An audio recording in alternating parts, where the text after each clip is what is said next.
Una situación verdaderamente lamentable por la que tuvo que atravesar un joven a quien primero le robaron la motocicleta.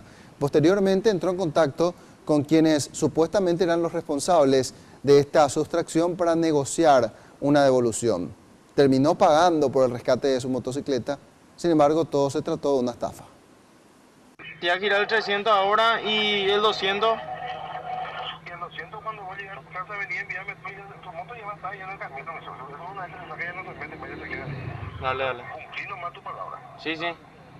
Espero que cumpla la nota. Palabra y después lo van a cumplir contigo. Dale. Ella entonces. Así Alfredo Barrios cerraba trato con el delincuente.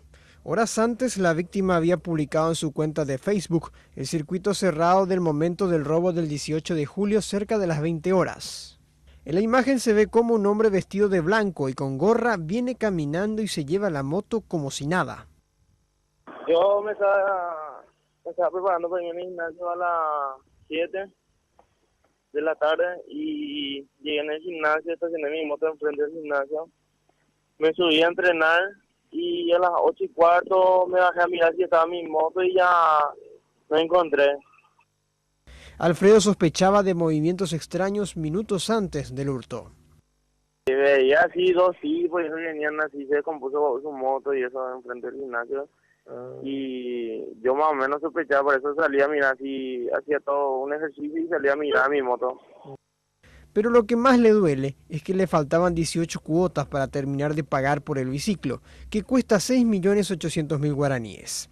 La moto es su herramienta de trabajo y la semana pasada ya perdió plata por no poder trabajar como transporte de encomiendas. 400 por ahí. De ingreso, perdiste ese ingreso, ¿no? Sí. Algunos conocidos le decían que su moto estaba rondando en el barrio Caguazú de Ñemby, hasta que recibió la llamada donde le hablaban de que tenían su vehículo. Sí, no saben ni más o menos ni dónde tiraron. Sí, claro, positivo. Eso es algo pasa, eso no te va a recuperar si llegamos a un acuerdo. Sí, entonces sí, así. Todo es bien, todo trabajo muy calculado, mi socio, no se hace la guitarra, no. Todo es calculado. Sí, es así, si me dan el todo completo, yo tranquilo te deposito donde vos me decís y yo deposito la plata. Me dijo un señor y me dijo, nosotros tenemos tu mercadería, y yo le dije, ¿quién soy? ¿Qué mercadería? Yo le dije, y me dijo, no, eso no importa, yo no te puedo brindar mucha información, me dijo. Alfredo confirmó que tenían conocimiento de detalles de su moto. Te voy a dictar tu número de chasis, me dijo. Y me editó todo, mi número de chasis, me dio mi número de chapa y todo coincidió. Allí, el extorsionador cerró trato a cambio de un giro de 500.000 guaraníes y le dio 3 lugares donde dejarían la moto supuestamente. Me dijo que le girara, me dio un número para girar el número, para girar la plata.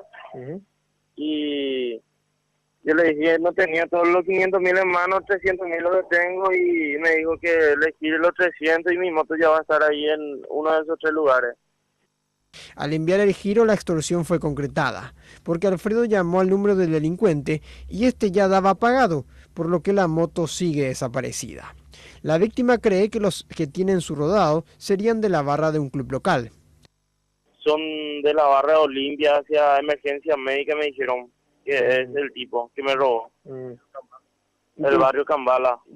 La fiscal Fabiola Molas aguarda ubicación y propietario de la línea de donde se hizo la llamada extorsiva y no descarta que provenga de alguna cárcel o que fuera de un conocido de la víctima. Insta a la ciudadanía a no caer en este tipo de engaños. Alfredo espera que la gente comunique de manera seria si es que ven la moto.